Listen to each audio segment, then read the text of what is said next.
Di segmen ini kita akan review bagaimana jalannya perdagangan di sepanjang hari ini. Dan kami ingatkan kembali Anda masih bisa berpartisipasi di telepon interaktif kami di 021392 di 5252 dan juga ada WhatsApp interaktif di 0812 di 1398 di 3749 seperti yang tertera di layar televisi Anda. Dan saat ini kami sudah terhubung melalui Zoom bersama dengan Bapak Andri Zakarias yang merupakan Head of Technical Analyst PT BNI Sekuritas. Kita akan langsung sapa saja. Pak Andri, selamat sore. Apa kabar, Pak? Alhamdulillah baik, Pak David. Terima kasih Pak Andri sudah meluangkan waktu di IDX Channel. Pak Andri, langsung saja kita bahas, kita review bagaimana jalannya perdagangan di sepanjang hari ini. Di penutupan sesi kedua, pembalikan arah tampaknya terjadi untuk indeks harga saham gabungan 67 kembali diduduki dan menguat di 1,50%. Saham-saham big cap yang sebelumnya sempat mengalami tekanan, hari ini kompak beramai-ramai ini kembali mengalami penguatan. Dari posisi teknikal, penguatan yang terjadi untuk indeks harga saham gabungan di sepanjang perdagangan hari ini, Pak.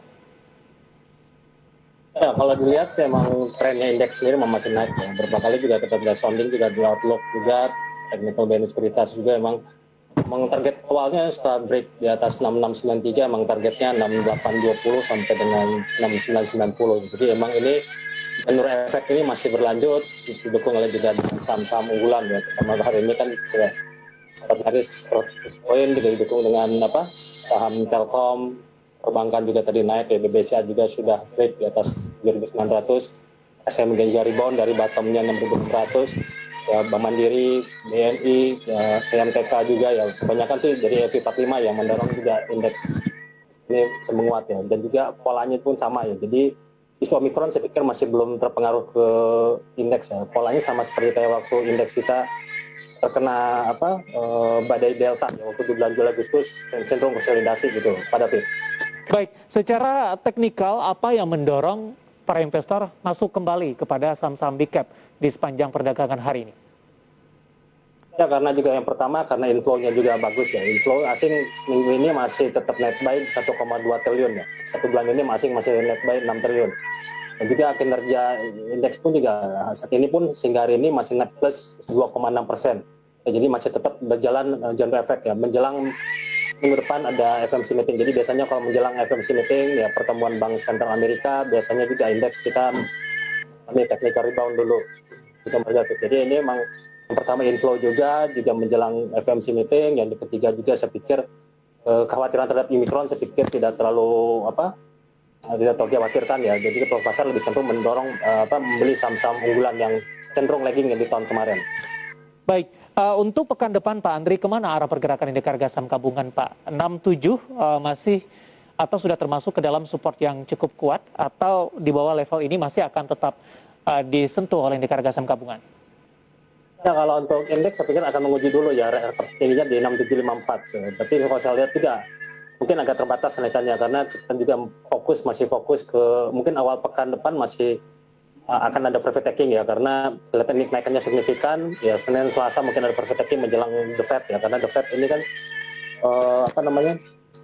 ya pasar masih ada kekhawatiran ya kenaikan suku bunga ya meskipun diperkirakan memang di bulan Januari ini tanggal 24 Januari ini pertemuan The Fed sendiri kemungkinan akan tetap mempertahankan suku bunga tapi menjelang The Fed ini saya pikir pelaku pasar masih akan wait and see dulu ya menjelang nanti keputusan pada hari Kamis dini hari. Jadi secara teknikal sih harusnya mencoba antara 6725 sampai 6754 dulu ya untuk dicoba untuk di pekan depan. Baik Pak Andri, dari sisi sektor Pak, sebelum kita masuk ke energi yang mana menopang dari penguatan indeks harga saham gabungan dalam beberapa hari perdagangan terakhir, sektor kesehatan Pak, ada subsektornya farmasi, kemudian juga alat kesehatan, kemudian juga rumah sakit. Hari ini beberapa sahamnya mengalami penguatan yang cukup signifikan. Ini ada kaitannya tidak Pak Andri? Respon dari para investor terkait dengan kenaikan dari kasus COVID-19 di Indonesia. Paling tidak ini bisa dimanfaatkan secara jangka pendek oleh investor untuk saham-saham yang ada di sektor ini. Ya kalau dari sektoral sendiri, baik teknikalnya, sektornya sendiri, health sendiri, kalau lihat ini masih distribusi. Jadi ini minggu depan mungkin ada take and rebound terbatas, itu tetap akan new low lagi. Jadi hati-hati misalnya KLB bisa di bawah 1.700 sampai 1650 lagi, IRA pun sama juga, ya kenaikannya terbatas, ya paling 2000-an sampai 2080, saya turun lagi di bawah 1950. KF pun sama ya, meskipun hari ini technical rebound, ya paling saat ini tadi sempat 2170, ya saya pikir juga kecenderungan terbatas kenaikannya sampai 2300, setelah itu akan turun lagi. Jadi hati-hati karena bottomnya belum selesai untuk jangka pendeknya ya, untuk farmasi dan juga rumah sakit, Mika, Same, Silo dan juga Hill. Tapi kalau untuk untuk jangka menengah sih bagus ya, masih bisa di hold karena ini kan koreksi ABC, jadi emang seharusnya bisa kita akumulasi ya buying uniqueness untuk di pekan depan ya, untuk sektor health dan juga farmasi dan juga rumah sakit itu pada fit. Baik, KAF ditutup di zona hijau, menguat signifikan 4,83%, dan kebetulan juga listed commodity sabda kita untuk hari ini 2170. Arahnya untuk pekan depan dengan buy on weakness yang Anda rekomendasikan tadi untuk KAF, Pak Andri. Ya, kalau untuk trading mungkin Senin, Selasa bisa naik dulu, tapi kecenderungan nanti distribusi lagi. Jadi paling kenaikannya antara 2.200 sampai 2.320 ya untuk KF.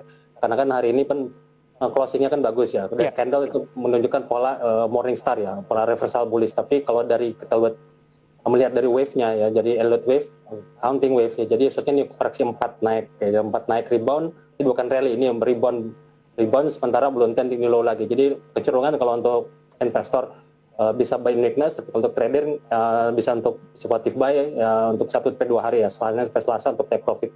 Oke.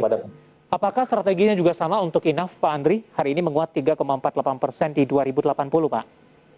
Ya, sama polanya sama ya, INAF, KF, IRA juga hari ini juga rebound dikit, tadi kalau nggak salah Rp10, dan juga tadi juga kalau nggak salah juga tadi KB Pharma juga plus Rp5, jadi emang kalau dilihat emang polanya sama, rebound dulu. Jadi kemungkinan ya kecenderungan ya menjelang the Fed ini ya, farmasi naik dulu, nanti setelah the Fed kemungkinan akan take profit lagi. Baik, di luar dari farmasi dan alat kesehatan, emiten rumah sakit juga memiliki pola yang sama, Pak? Ya sama polanya, kalau dilihat sih emang agak lemah ya kalau untuk dari rumah sakit ya. Lebih bagus kita sih fokusnya ke Mika dan juga Silo ya. Kalau Hill kan dari isunya juga kan mungkin akan perlu mau revisi lagi atau cari dan tambahan lagi ya. Jadi juga paling saya sih fokusnya kalau untuk rumah sakit caranya ke Silo, Same dan juga ke Mika. Tapi polanya masih tetap lagging ya dibandingkan farmasi. Jadi fokusnya sih mending leadingin di farmasi. Kalau kita mau bergantung yang lebih murah bisa di rumah sakit gitu pada itu. Baik, rekomendasi untuk saham-saham di sektor kesehatan, subsektor farmasi, alat kesehatan, dan juga rumah sakit. Kita bergeser ke sektor lainnya, Pak Andri, ke sektor energi. Ada pertambangan begitu. Ini dalam beberapa hari terakhir ini menopang dari penguatan indeks harga saham gabungan ketika beberapa saham big cap lainnya justru mengalami koreksi. Hari ini dari sisi sektor masih melanjutkan penguatan. Bagaimana Anda melihat proyeksi untuk minggu depan saham-saham yang ada di sektor energi, di mana posisi dari beberapa harga komoditas, baik batu bara, CPO, kemudian juga harga minyak mentah, dari sisi harga ini sudah menembus ke rekor tertingginya masing-masing, Pak? Ya, seperti pernah kita sounding juga di kemarin ya. Emang ini masih super cycle. Super cycle ini masih berlanjut sampai 2023, 2024. Cuman kalau untuk short term ini masih tetap lanjut ya. Minyak pun juga sesuai target kita jadi technical value sekuritas juga $85 kemarin per barrel, dan kita upgrade sekarang ke tahun ini ke 90 1 sampai 110. Jadi emang energi ini masih tetap bagus dari sisi coal ya, minyak ya, coal juga target kita masih di atas 280 sampai 300 di tahun ini. Jadi untuk short term untuk pekan depan ya saya pikir masih tetap kenaikannya agak lemah ya. Mungkin kalau nanti kita cermati mungkin sini BRMS ya, mungkin dari isu akuisisi dan juga kenaikan harga minyak juga. Tapi kalau saya sih nanti fokusnya sih lebih ke supply demand dan juga geopolitik yang terjadi sekarang di Eropa Timur ya. Ukraina itu mungkin juga akan bisa juga mendorong juga kenaikan yang signifikan di harga komoditas batu bara dan juga minyak ya. Biasanya minyak duluan naik, setelah itu nanti biasanya batu bara. Jadi juga nanti berpengaruh juga ke harga gas juga ya, karena krisis energi di Eropa saya pikir masih akan berlanjut hingga di tahun ini. Jadi ya saham-saham yang sensitif terhadap isu-isu ya di Eropa maupun China krisis energi ya saya pikir masih tetap akan rally ya. Cuman tapi kalau untuk saat ini ya, ada switching dulu ke saham energi, contohnya Medco bisa rebound sampai ke 525, ESA juga dan juga ELSA. Baik.